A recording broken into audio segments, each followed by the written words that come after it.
Welcome to The Legend of Zelda. Here's the one where we talk about Zelda and we unlock Scope Shot. Scope Shot? Yeah. Did we... Oh yeah, this is cool. This is a shooter. This is a robot shooting adventure. Robot shooting adventure? Yeah, well, an adventure consisting of 3 bosses. Cool. I like how we're running out of battery power in our Wiimote. That's cool. Yeah. I like it. There will never not be a Let's Play on the Wii that doesn't have a low battery. Oh look! They stuck it on my little profile image thing, just to be sure. Damn it, I hate the Wii. Just be sure I know. Oh, I hate the Wii remote so much. Every time I go to play something, it's dead. And then I just end up playing a different console. Like, I probably lost a lot of hours of Wii time just because of the batteries. Like, a lot of people don't fully conceptualize what's wrong with the fact that it takes batteries. But when you think about it... like that, for example. Yeah, like, if you buy a game like Zelda, Skyward Sword, or Twilight Princess, that's like a 50-hour adventure. You're gonna have to change that batteries, like, twice. It's not cheap. I know. It costs money to play. It's disturbing. Now these bosses have a lot of little pieces to break off. And you don't really have to, you just gotta shoot the core for the most part. Like this core. Shooting cores. But yeah, if you want a good score, you can just shoot a bunch of shit. Shoot the shit with this guy and defeat him. Weak point exposed! Fatality and whatnot, okay. Clear. Yeah. Kirby's happy about that. He's content. He's like, alright. First boss. I think this will go fine. Mission 2 is now available. I think we gotta go back and get some of them sphere doomers. Kill some of them guys. Yeah. Quit.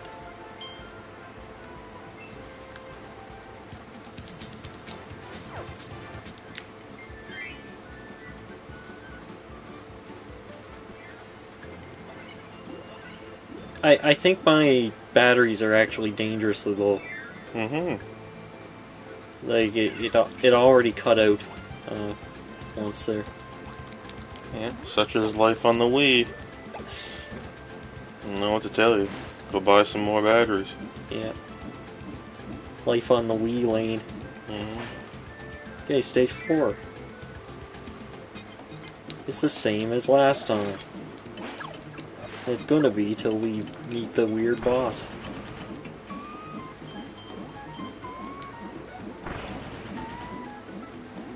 Oh, there's some sharks. Some big ass looking mouths on them. Their mouth is like half their body. Aren't there like fish with floppy mouths like that? Yeah, there's... You know, remember those eels? Fish where that it's like a... There's like an eel where its jaw is like 3 times wider than its body. Oh yeah, remember that like thing? One of those deep sea things. Yeah. With the... It's got like a tent mouth. Yeah. That just folds open and just gulps in plankton and stuff. They're awesome. Yeah. I love all those animals. Stuff like that. Stuff like that is scary, Yeah. even though it's not threatening to anything. Like with more than one cell in its body. I like all those like deep sea animals. They're all weird looking because they never knew the joys of the sun.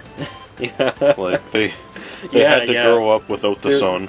Their body is composed of despair. Yeah, so they're all hardcore. Yeah. It's like a mushroom.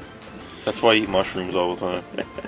Yeah, mushrooms are just kind of like they don't care about the sun. That's why they're renegades. Everything that has no qualms with going without the sun for its whole life always looks strange. Like a mushroom doesn't look like any other vegetable or whatever. If it even is a vegetable, I don't know. Right? It's a fruit. Mushrooms are fruit, eh? Yeah. Okay. Is that because it has seeds? Yeah. Same thing goes for deep sea creatures. They just don't give a shit about the sun, and because of that fact, they end up looking cool. They end up looking like their biology doesn't care about how they look. No. Like see-through fish, and a fish with like a friggin' light bulb in its head, and fish that have eyes that they can't use. They're not like those prissy ass tropical birds that just have all these frills and shit. No, they don't need frills. No frills here. All they gotta do is float around and use as little energy as possible. Yet, if a human tried to go down there, we need billions of dollars of technology to do it. Yes. And these little fish are down there with little see-through bodies and weigh like 1/100th of an ounce and don't have a problem with it. Yeah. How is that possible? I'm surprised they don't like grow 10 times their size when they reach the surface. What we really need to do is like get some of these fish intact up in this zone. So we're gonna have to build a simulated pressure capsule for them, right? Yeah. So they don't die. And then Like reverse genetically engineer them so that you can give birth to one with a biological camera in its brain or something.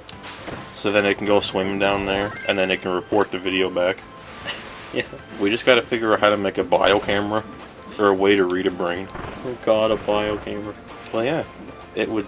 You wouldn't have to build these stupid capsule things to go down there that James Cameron's going to go down in for $8 zillion.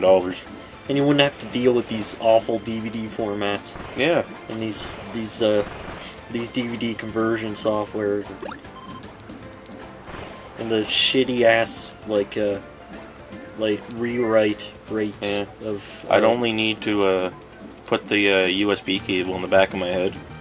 And it'll integrate with my neural grafting. Yeah. And we'll record what I'm seeing in perfect clarity. Yeah. See, then once we can develop biological cameras, we'll finally understand the answer to the age-old question, what is the resolution of life? Finally we'll know. It's some really certain number that... It's probably like 3088 by like 2090 or something like that. Some thing that doesn't really make sense. Well, it's probably the resolution of the grid of sensors in our on our corneas. Yeah, your retina. Or retinas, yeah. Yeah. Not cornea. Yeah, I'm gonna look that up later. Maybe somebody actually does know what the human eye resolution is. To where a human being can't tell the difference between like natural clarity and the clarity of a film. Like that point when it hit like when it hit the exact same no problem array size as your retina, the pixels on the screen. Eesh. Oh, I should have kept water. Is that spear? Yeah. That's cool. I already use this, I think. That should be in Smash Bros. Yeah, they could use a lot of this stuff in Smash Bros. I want a completely different Kirby. I want a completely different Kirby. Yeah. As well, like with the same statement as you. Yeah. Well, so anyway, die kick is $10. $10. $10. That shit looks like it should be borderline free. I know. I wanted to pay $5 for it and play it and have fun, but no. Now I gotta pay $10 and play it and be miserable. Still waiting for Guacamelee to go on sale. God damn it! It's the only good Metroidvania style game to come out in a while, and it's $15. What the shit? Oh. Yet I paid $30 for my Super Metroid cartridge. Ah, shit. Come on. Did you miss a thing down there? Yeah. Damn it. I knew I should have waited back in that little cranny there, but...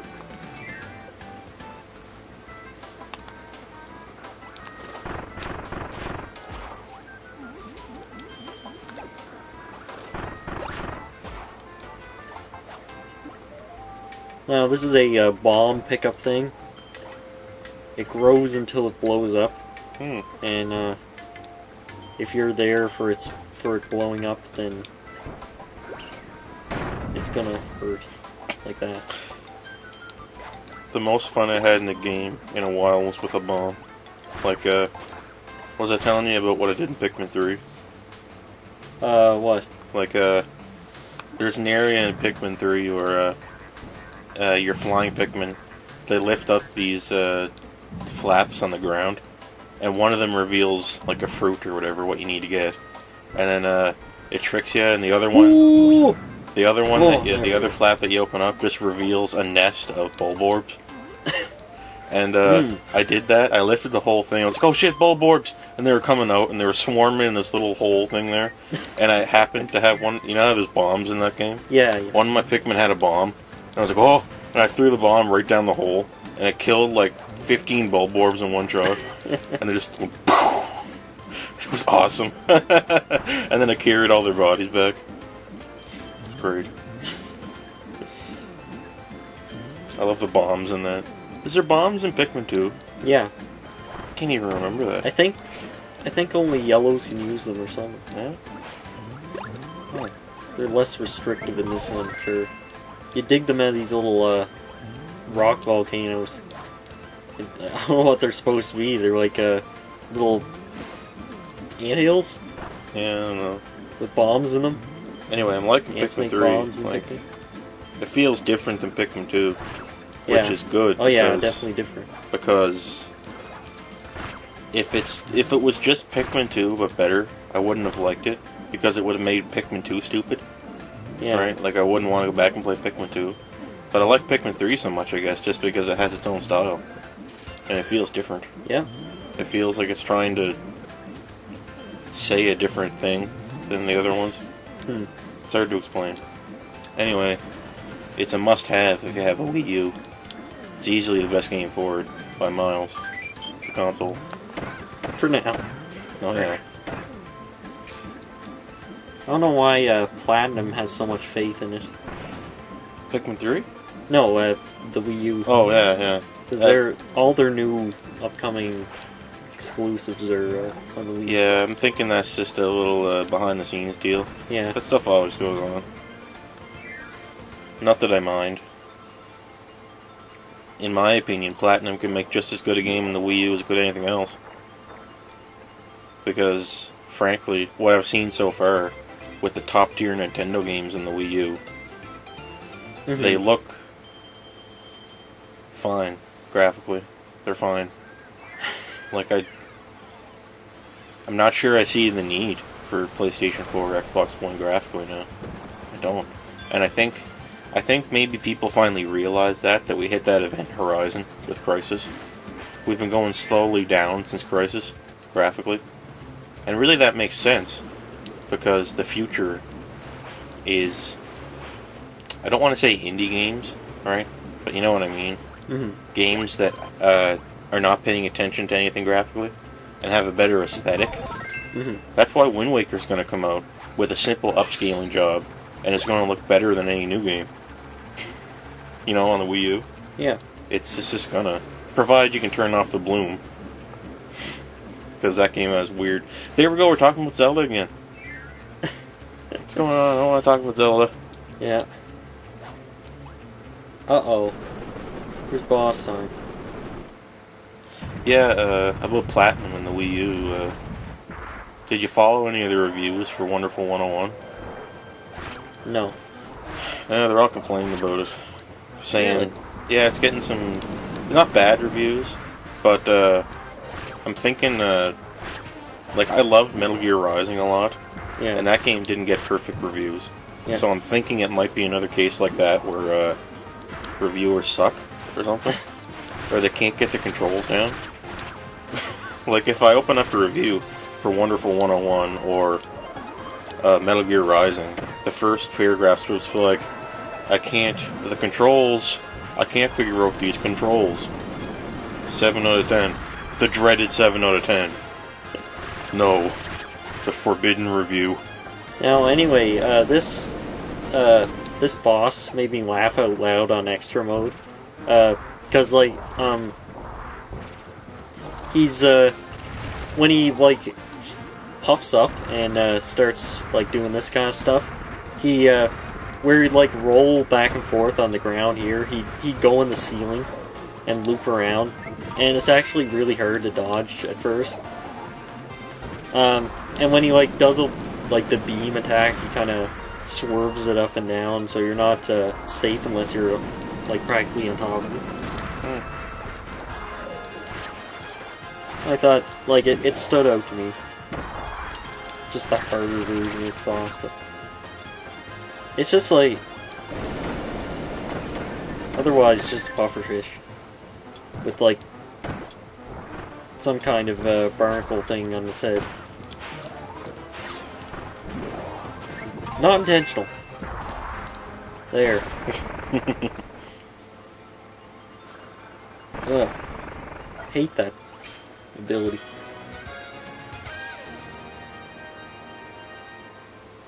Got another anime wing. Whoa! Whoa! Now we can fly, maybe? I don't think so. I'm pretty sure we got both our wings. Let's see. Hook that thing on. Seems kind of small, but it should work. What's going on? Your ship is evolving. Ba ba ba ba ba ba ba ba ba ba ba ba ba ba ba.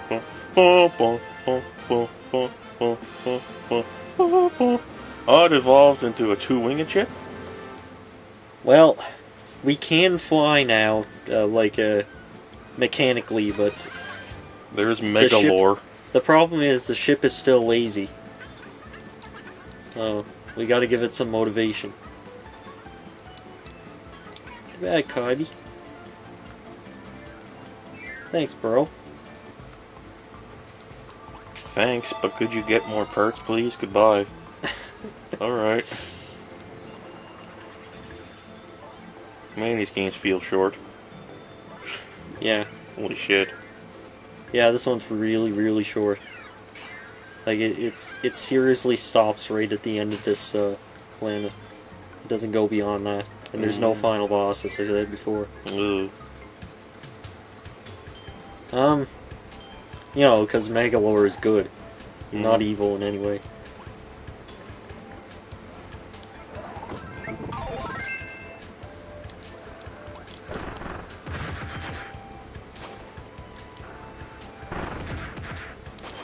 Dive kick.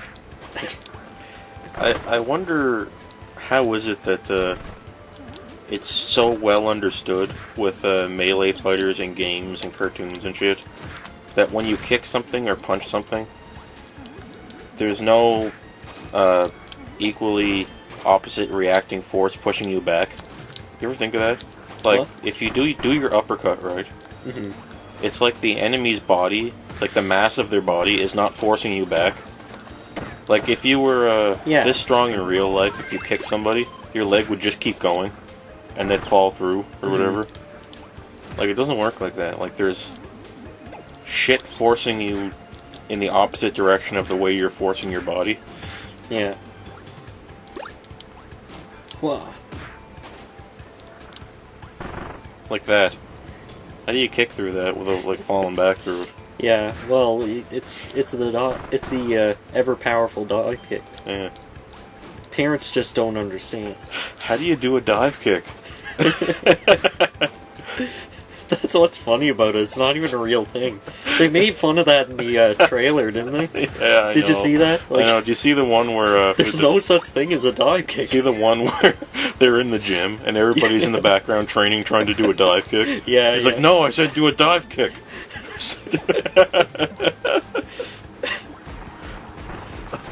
It makes you wonder how for all these years in fighting games it was just understood that you could do these things. But really, Yeah. none of those things exist. Like- Even it looks like you should be able to do it, but Somehow- no one can do it. Somehow an uppercut is the most powerful attack in the world. I know. Like, even though no one would ever use an uppercut in real life. No, it's because gravity would be fighting against you, Yeah. and the mass of the enemy you're hitting would push your fist down as you're punching. So you just kind of fall down. And you're just kind of hitting them in the chin. I know. And you're only damaging their head. And when we say uppercut, we mean like a jumping uppercut. That doesn't make any sense at all. Yeah.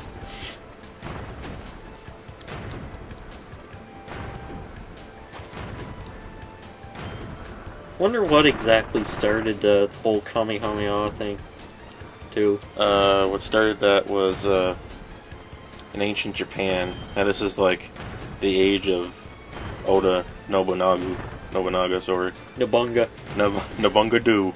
Anyway, Oda Nobunaga was the first leader of all Japan because he defeated all the other feudal whoops. lords, Shit. taking control of the whole landmass. Yeah. Anyway, in the time of Nobunaga, I don't know when this was exactly, people would pretend to be gods to scare the villagers and stuff that didn't know any better. Mm-hmm. And when it was thought that gods could shoot fire out of their hands, right? And what they would do was take gunpowder, because they invented gunpowder, China and Japan and all that stuff, and the Far East, we'll say. They had gunpowder on their belts. And what they would do is go in front of the villagers and shit, swipe their hands on their belts like this, like they're charging it up. But really they're taking the gunpowder off their belts. Mm-hmm. And then they'd slap their hands together in front of them. And then they had a way to ignite it in their hands when they slapped it like that. So it really looked like they were throwing a fireball. Oh, yeah. And it would scare everybody. I think that's where Kamehameha came from. And a million other iterations before that just kind of evolved into doing that. No one can actually shoot a fireball over their hands. It's impossible. But it's just so well understood that you can in games and no one bats an eye. Yep. And it's cool. So Also whatever. note that that last section had no, like, healing items other than bananas. Donkey Kong Country reference. Yeah.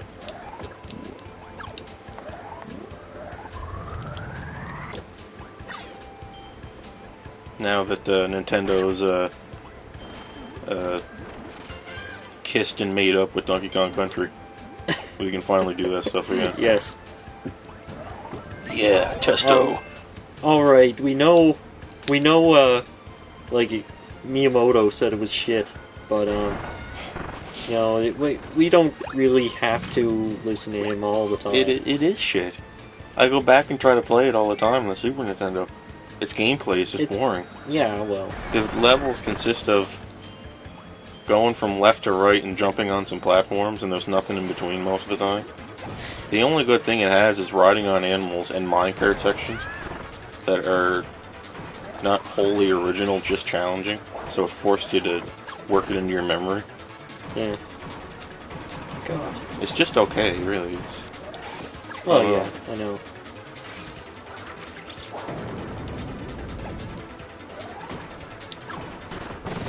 Why is he called Gigant Edge? Did you play the second one, though? Donkey Kong Country 2? Yeah.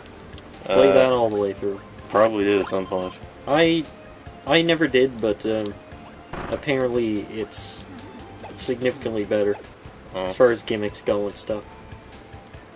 And it's obvious just looking at gameplay, but the first one is usually considered the worst, That's the only one I got apart here. from nostalgia. Yeah.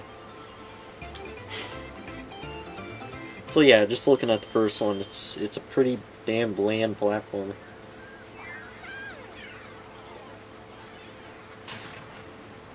Love those minecart sections too, with the really tense music. Mm-hmm. I know what you're talking about. Mm-hmm. Hell, all the music is really good too. Yeah, it is. Or like back then, where most music was just really melodical, like shit that's based on something else. It was good to have something that's more ambient. Like the creepy ass underwater and music. And it showed that you could really do that stuff in, with the SNES. Yeah.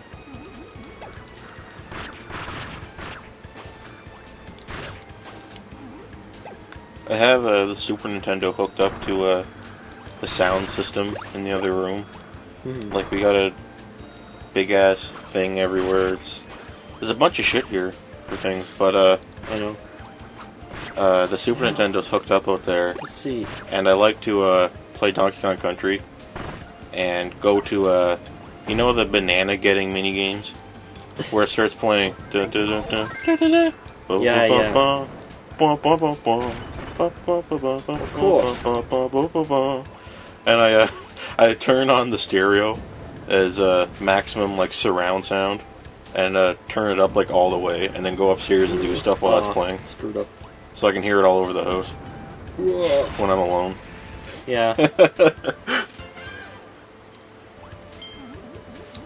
But then you gotta eventually turn the stereo off, and it hurts too much to get to it.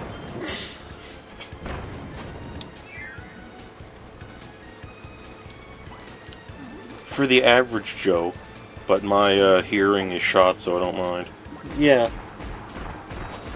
It's good to have shot hearing.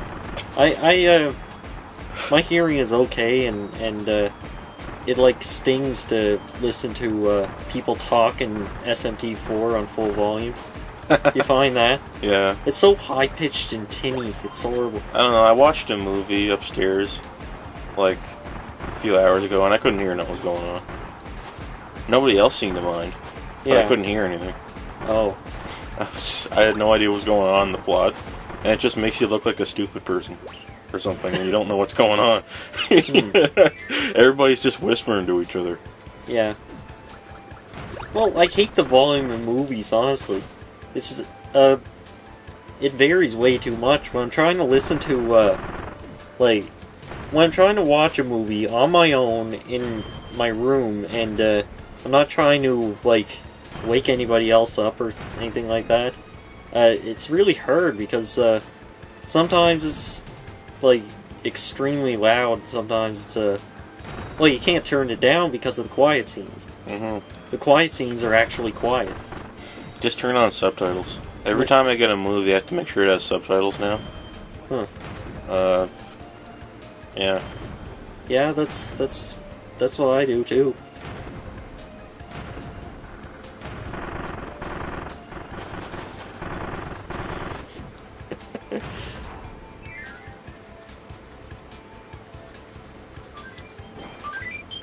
I knew quite a few people who would just would not have they would not let themselves form an opinion of a movie that had subtitles.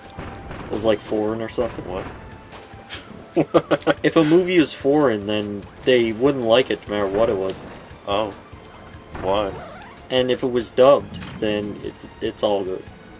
I don't know, some people really hate subtitles. They can't get invested in a movie with them. Well, it might be because they have to read it and look down all the time and can't. Yeah. Maybe, I don't know. Whoa.